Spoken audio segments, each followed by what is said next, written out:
come onto a journey between the unknown and what we've been told. We are all the same, yet so different. And here is where we find common ground. This is the Downtuned.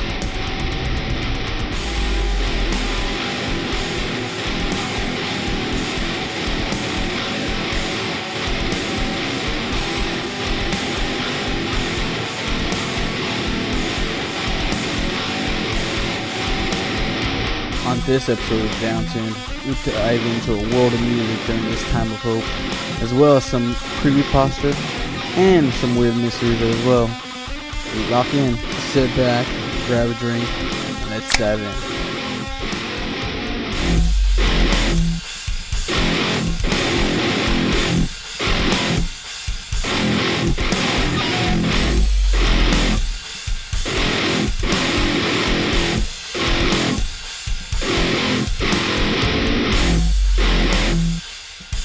Hey guys, welcome to the Downtuned. I'm your host, Joey Gentle saying thank you for tuning in to this episode of the Downtuned.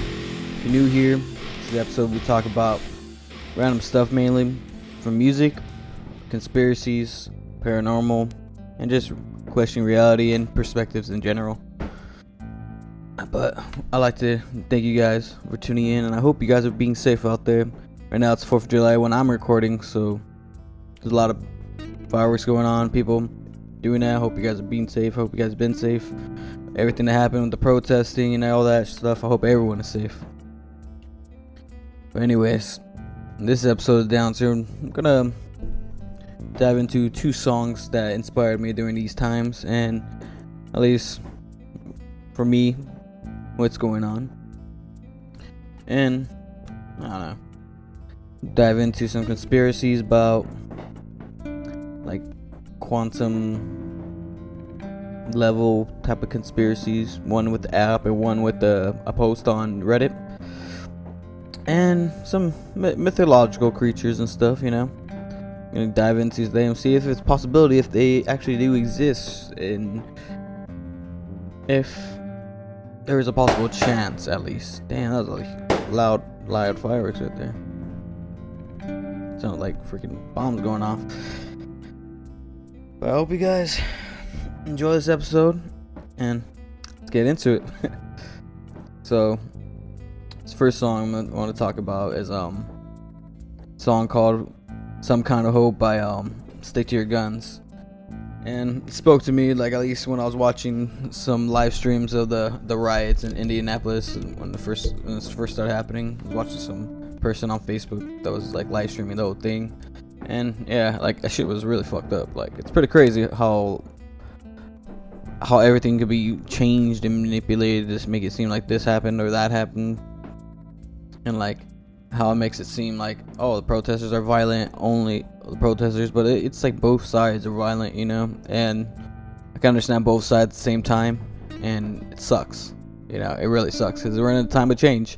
And what we do need right now, these times, is change. You know, with everything that's going on. A lot of shit's crazy with the virus, freaking riots, protesting. It's everything. Everyone's getting fed up with getting, like, treated a certain way and getting tired of, like, seeing it to their fellow man. But, I don't know, I was listening to a song. It's an old song, but, I was listening to the song, and it goes, like this. Says, in a world that can't, we can. In a world that hates, we understand.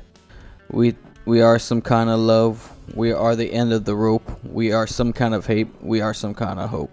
In a world that can't, we can. In a world that hates, we understand. In a world that won't, well, we'll grab the world by the throat. We are some kind of hope. I was like, yeah.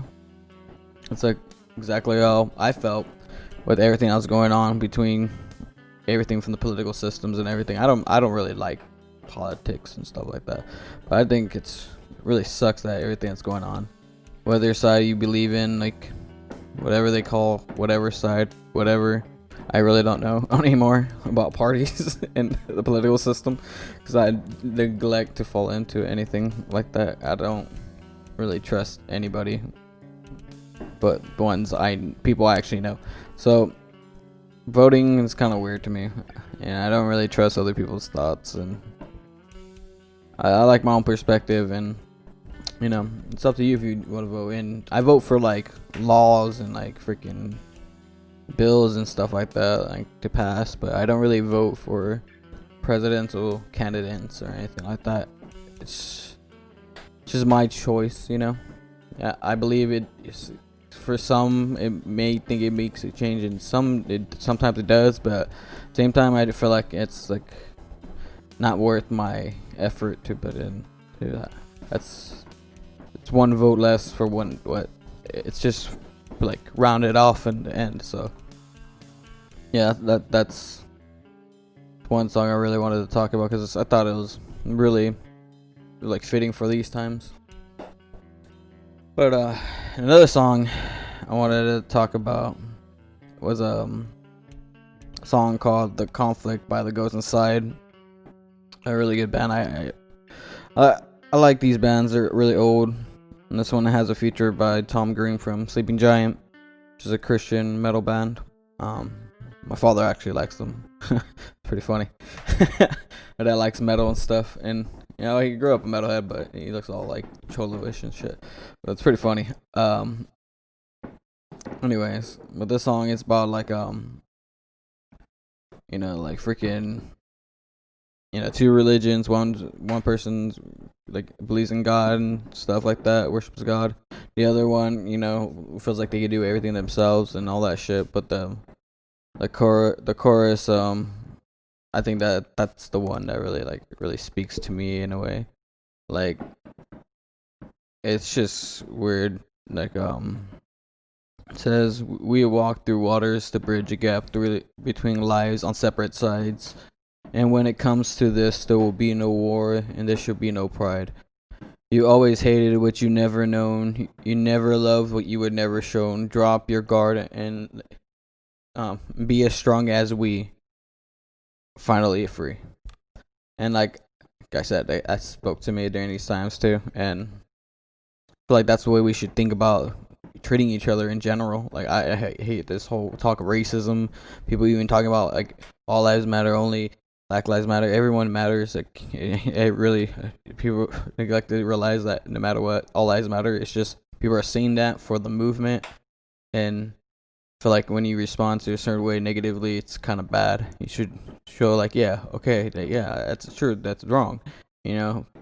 But all lives do matter at the same time. That's a different like reaction. But like, if people were like straight out get angry about things, it shows like in their mind it offends them, you know. And it's kind of, that's what they're talking about, their movement. That's why people get annoyed and all that stuff. And that's why you have two sides going against each other. And you know, whatever you believe in, you know, whether it's like, you know, all lives matter, should be just only that, or only Black Lives Matter should be you know, there's brown lives matter, there's like trans lives matter, freaking the LGBTQ, everything that's going on. It's like everything matters, you know. Everyone matters, no matter who you are, no matter how you think. You know, you might be narrow-minded, but your thought does think. Your thought process does matter. It's just you should express yourself more non-emotionally and more like understanding of who you're talking to, of opposite side, because you know, you never know who's gonna have the same thought process or the opposite thought process, and it's always good to keep that open mind about it. But yeah, those songs mainly like spoke to me during these times, and like I feel like it was really great thing to like share with you guys. They're really old songs though. If you guys want to check them out, I'll put links in the description for the songs on Spotify, if you guys have Spotify. If not, I'll try to find a YouTube video and put that in the description. But yeah, let me know if you guys have what songs inspired you during these times. Either like, you know, it's about like hope or like against the system. You know, a lot of people have their own perspectives of what's going on, and I'm interested of hearing how you guys think about what's going on, like what you think should be happening, and how things are happening in the world. But yeah, let's go into the next subject, shall we? So, me and my friend Gabe, the last guest we had on the last episode. If you guys haven't checked that out, check it out. It's just us just shooting the shit, talking about some random stuff, talking about two songs, one about conspiracy, one about life. So check it out if you guys like. Anyways, but we're talking about like things that have how they have been barely discovered, because like the ocean has only been like 85% discovered of it, that we've seen, that we're able to get to. It's pretty crazy, like how like there could be things that we thought it were exist, and now all of a sudden they're actually popping up.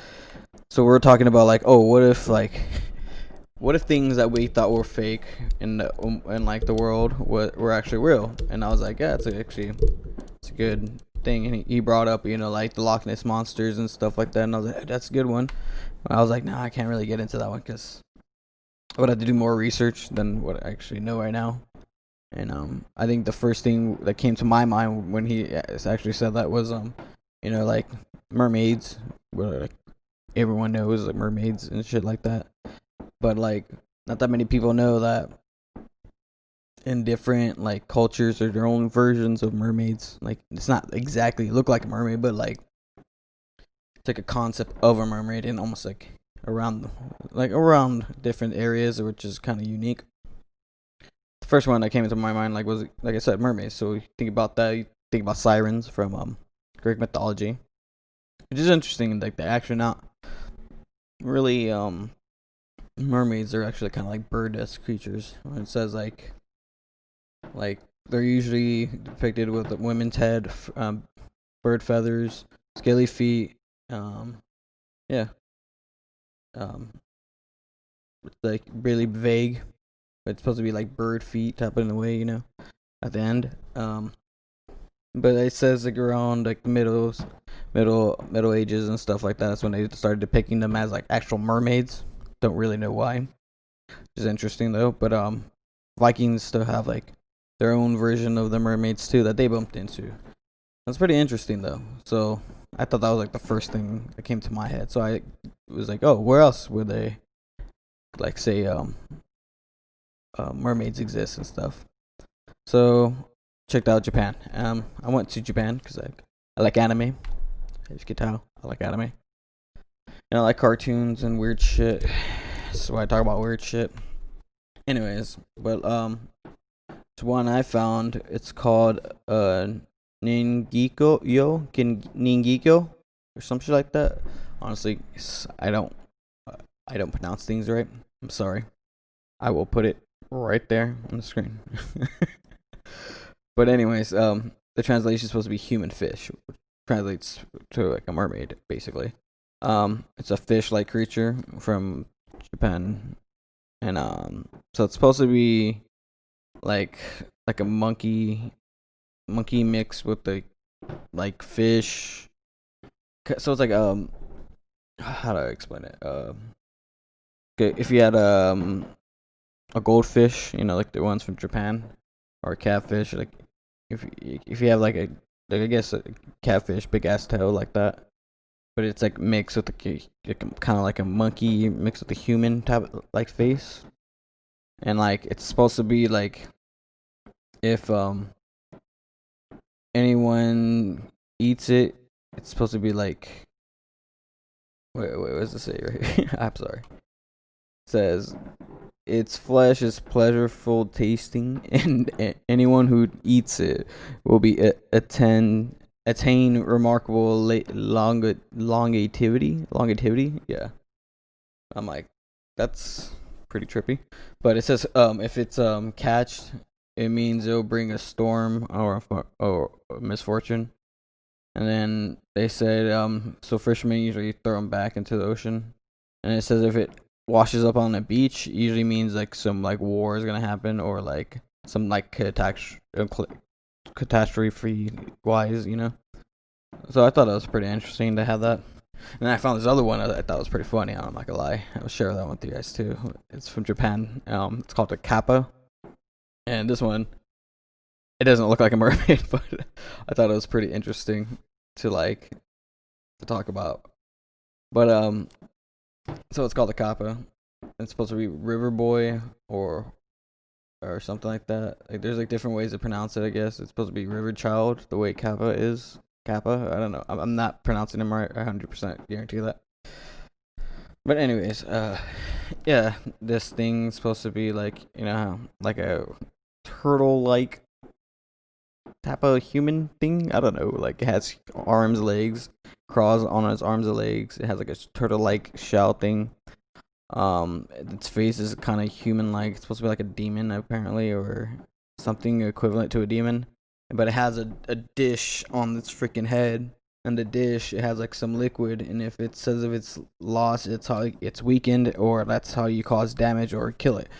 And I thought that was interesting, but I thought like the way it looks, it's fucking hilarious. I see if I can get a picture and put it right there on the screen for you guys. But yeah, this next one, this one's from Africa. It's from southern Africa. I don't know exactly where, but it says West, Central, and Southern Africa is where this one is. It's called Mama Wada, which is mommy water. It's a spirit, like she's like a goddess, I'm guessing. I'm not really 100% sure because I never really got into African mythology, which actually I'm really interested to get into. Actually, I've gone into Middle Eastern and Greek and stuff like that. I never really. It's like it's right there, so why not? Anyways, this one is supposed to be like the goddess of water, and the way she's supposed to look, it's supposed to have like a woman torso, like snakish type of looking area, like on the bottom, where she's like kind of like a water type of snake type of looking thing. It has like a fins at the end, but it's interesting. She's like controls snakes and stuff. She's the mother of water, apparently. That's obviously her name. So like I think that's pretty obvious. But she's a goddess. But I thought that was interesting. Like all these people have all these things. There's a helicopter looking for everyone that's doing fireworks. Damn, that was loud. But yeah, I thought that was interesting, and like it says like the symbolism is supposed to be like and she has like her own like I guess like a carving they have of her when she's just human, and she has like a snake around her whole body. It's pretty interesting. Like I can't really tell. I think where I'm looking at right now doesn't tell me in depth of what it's actually representative as, or where she means to the culture. But like I think it's interesting to know that there's all these water, like creatures around the world, especially like from like what we know from creatures. They can be just myth, obviously, because they're all symbolisms of how this world goes and all that. But I thought it's interesting to know like all these creatures look similar at the same time, and some of them, what if they do exist at one point? Maybe it's like we didn't see them, but maybe back then they seen the last dying breed of them, which is interesting. I don't denounce anything like that until there's factors that's proven that that is real. But at the same time, I'm not gonna say it's like fake because I have no proof of it either. So yeah, I just wanted to talk about that one, and then another mythology creature I thought about too are giants. Giants, I think everyone knows different types of giants in the world from like mythology, Greek mythology, of course. I like Greek mythology, that's why I bring it up a lot. But in like Cyclops' sons are all Cyclopses. There's like these different types of Cyclopses that were all like Titans. Titans were technically all giants and stuff like that.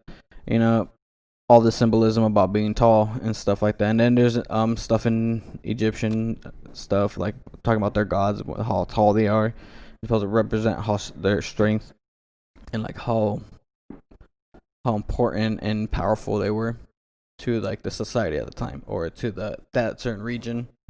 So I thought That's interesting too, because you know, like that's Greek mythology, and then you have like the Hebrew, what's the word, like Christianity and Hebrew beliefs, Catholicism, but like you know Neophims and shit like that, like half angels, half humans. Like you said, like you know, angels came down, mated with the freaking women of men, and they created these giants called Neophims, which is you know obviously what I just said. But yeah, I thought that was cool. Obviously, the Bible's not fucking 100% fact. Some people think it is, but you know, if say let's say it isn't fact, 100%, but the fact that they're saying these giants happen, and there's different types of cultures, you know, the beliefs from Christianity, all that stuff. That's like you know, type of like Middle East type of area. I want to say kind of near the Middle East. I don't really know 100%, but you know, and then Greek is like near like near another area from close to there, but not too close to a point where they have the same beliefs. And I thought that was interesting. And then I looked up one creature before, and I thought it's from a native tribe, and they're supposed to be cannibal giants. And I really don't know how to say this. It's Chinchicha, or some shit like that. Honestly, do not know. I'm gonna put all these things on the thing. Don't worry, guys. But it literally means toll eaters. And it's usually the belief system is from like all the way from Oregon, a little bit part of Nevada. I mean not Nevada, yeah, Nevada, and then a little bit part of California too. And it's pretty trippy. They supposedly found the mummified remains in Nevada about these creatures, and I have no idea.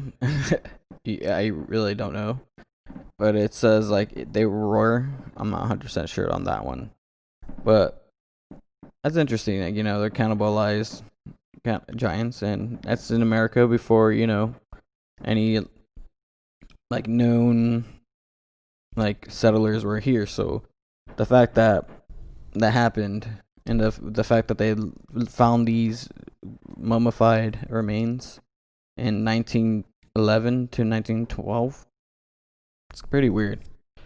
But yeah, that's another mythological creature that came to mind, like when we were talking about that. But yeah,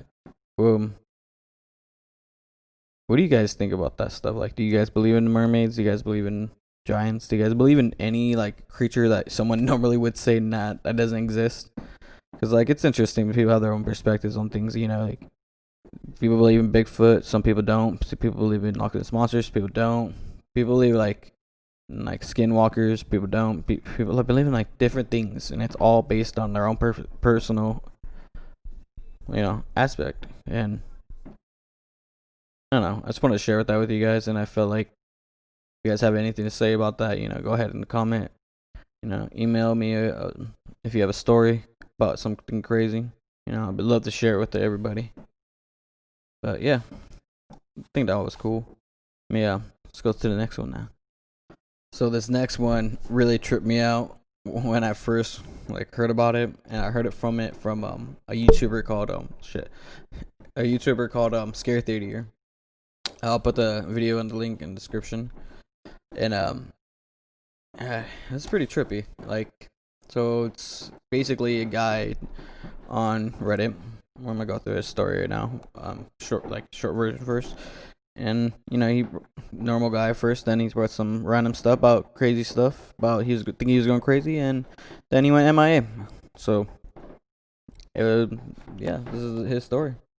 The username is AFH34. He's a user on YouTube, on Reddit.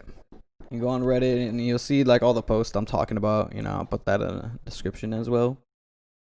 So He was created in May 16th, 2015, and 3 beginning posts are pretty normal. Like one talks about like the headset and microphone for PS4, like he has issues, and then one of them's talking about man interrupts YouTuber seeking attention and comments, and another one's like where I replay this commentary. Like just 3 videos, pretty mundane. Number one. And what's interesting is the fourth post. It says, the theory of quantum immortality has driven me to a state of pure anxiety and terror. Over the past week, is it true? Has it been debunked? I can't so this anymore. That's literally what it says. I can't do this anymore. That's what he probably meant to say. But it's pretty interesting that, like somebody writes, quantum immortality just means that you will never wake up dead. Think about it. The only state you will ever observe yourself is the one you're alive. That's the only problem with it. Another is death is not an instantaneous quantum transition. Sorry. It's slow, a messy process, but which the collection of atoms that you are currently pleased to call me become a disorganized as to be unable to call themselves anything, and then begin to stick. You will likely be there as much for of the process and know what's happening. Don't worry, you are in no danger of forced to live forever against your will. And the guy says quantum immortality isn't possible. I'm sorry, I don't quite understand what you mean exactly. The messy process of death doesn't make sense though. Does it make a theory illegitimate then? So he's pretty much looking for someone to debunk this theory. And he literally goes on for 1, 2, 3, 4, 5, 6, 7, 8, 9, 10, 11, 12, 13, like around 13 posts. Which is freaking crazy. Like, he just goes on about the same thing that he's scared of this whole thing. And I can't really tell if they're made on the same exact day, because all you see is like 3 years old. It doesn't really. Oh, it says you're here. Created. No, that's not. Yeah, that's all it says. It was posted three years ago. It's pretty crazy. Like, this person just automatically went off the face of it. It's not, it's not impossible for someone to go MIA on Reddit. That happens all the fucking time. But, it's just crazy that he was losing his mind about this quantum immortality theory. And the quantum immortality theory itself is pretty fucking crazy. Like, people are saying, like, if you don't know what that theory is, if you're getting confused of what quantum immortality is, kind of exactly what it sounds like. It's immortality, but on a quantum level. So it means, like, your mind won't allow your body to fully die. So when you die, your mind transfers to another multi-universe or to another plane of existence where you continue on living. So it's pretty trippy. Like, it's like kind of theoretically possible that could happen, but at the same time, what's the likeliness of you to even figure that out or even find that out if you die and come back? Like, how the fuck is that even possible? So it's a good like perspective as a theoretical like philosophy, and I feel like it's something I would want to know your perspective on, because like I've read a story in one of my earlier episodes. I read a story about a guy, he almost got in a car accident and he swerved out of the way, and he knew he swerved into the car, so he died. But he went, for some reason, glitched back to where before he made that decision, and he didn't make that turn, and he lived. And I feel like people have weird occasions like that, and it's more common than uncommon. It's just people don't really know how to express it or how to say it. So, like, yeah, I just wanted to bring that to your guys' thought process. What you guys think about it? Just let me know what you guys do.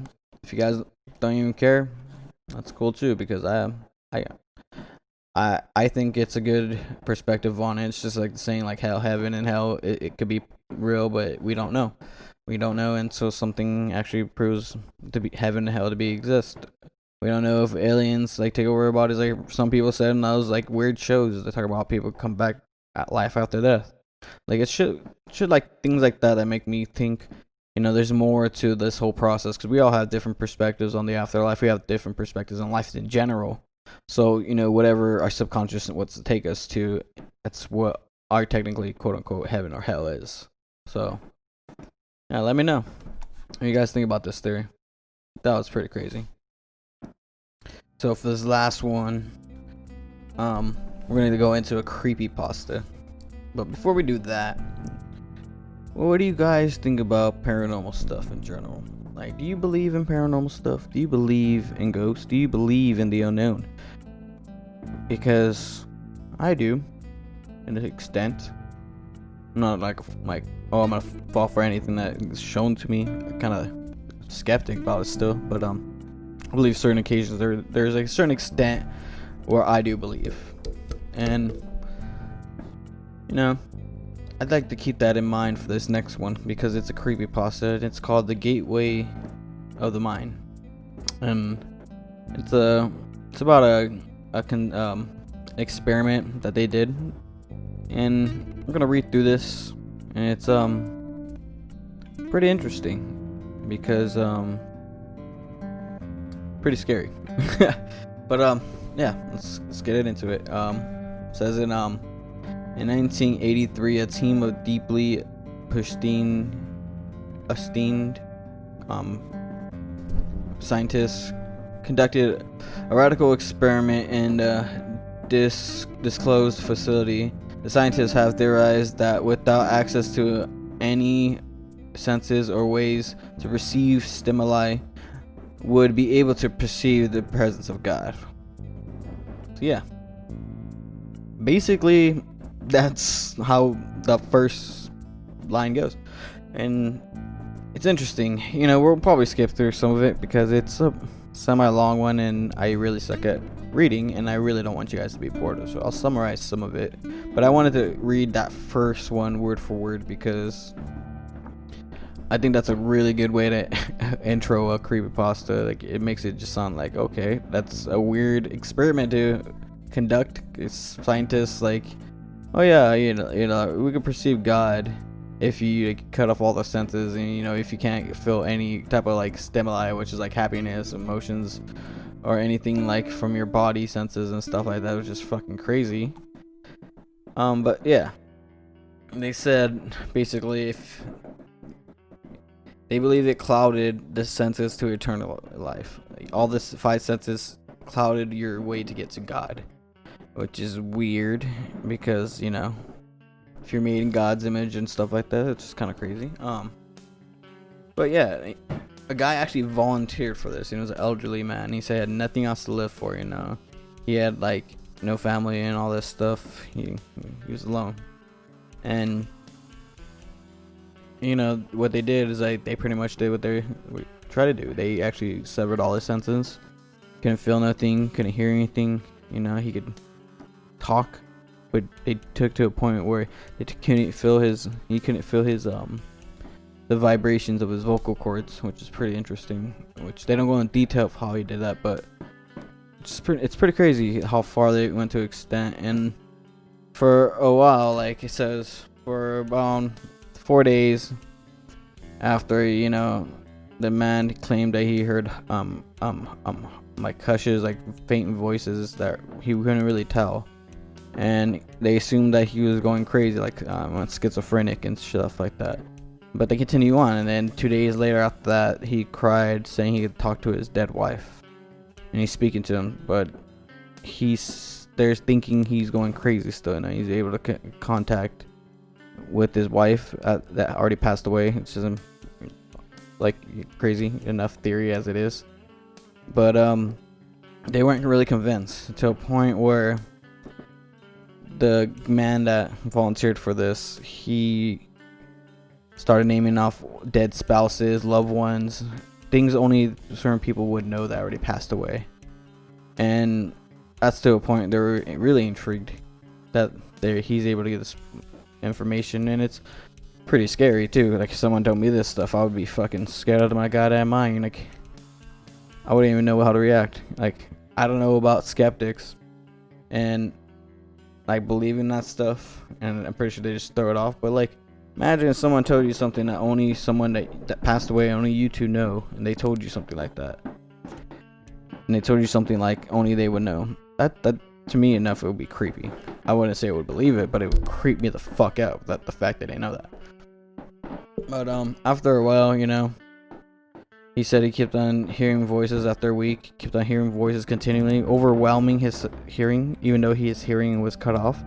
Say all he could hear these voices overbearing him and overbearing him and overbearing him, to a point where he just wanted to stop. So what they did to help him with the voices, that they started sedating him to put him to sleep.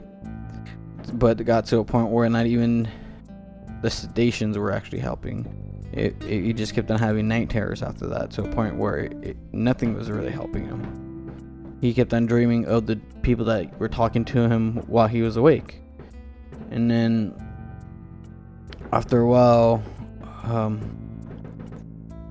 I believe, like, you know, a day later, it says only a day later, the subject began to scream and claw at his non-functional eyes, hoping to sense something in the physical world. I honestly suck at this, but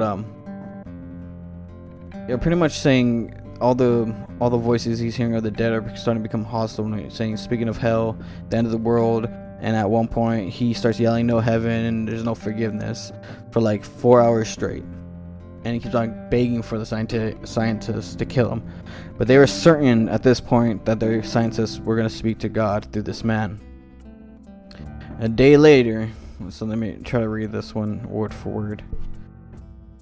After another day, the subject would no longer form comprehensible sentences. Seemingly mad, he started to bite off chunks of flesh off of his arm. The scientists rushed into this test chamber to restrain him to the table so he could not kill himself. A few hours later of being tied down, the subject halted his struggles and started screaming. He stared blankly at the ceiling as teardrops silently strike down his face. For 2 weeks, the subject had to be manually hydrated due to the constant crying. Eventually he turned his head, and despite his blindness, made focus eye contact with the scientist for the first time in the studies. He whispered, "God, I have spoken with God, and He has abandoned us." And all his vital signs stopped. There was no apparent cause of death. Which is pretty fucking crazy. Like, honestly, like,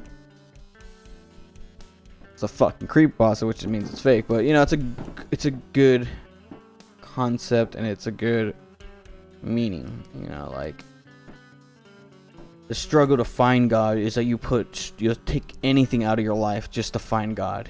No matter how much of a sacrifice it is, and no matter how enduring it is, you're gonna try to seek God. And to a point where if you find God, it's not what you were looking for. You know, and it's pretty interesting. I've watched movies that are kind of like in the same concept, like kind of like The Alchemist's Cookbook, and Dark Song. Like, those are two really great movies that kind of have like the same concept of, you know, trying to achieve something to a point where you do anything and it's not really what you expected, you know. And the fact this creepypasta really puts that really focus in there. The really original creepypasta, the full read through, is pretty interesting in general. It just goes more in detail of like what he's talking about, what he goes through his personal life, like what exactly happened during those moments of the seizures and stuff. It's not really that detailed, but it's a pretty good read if you're interested.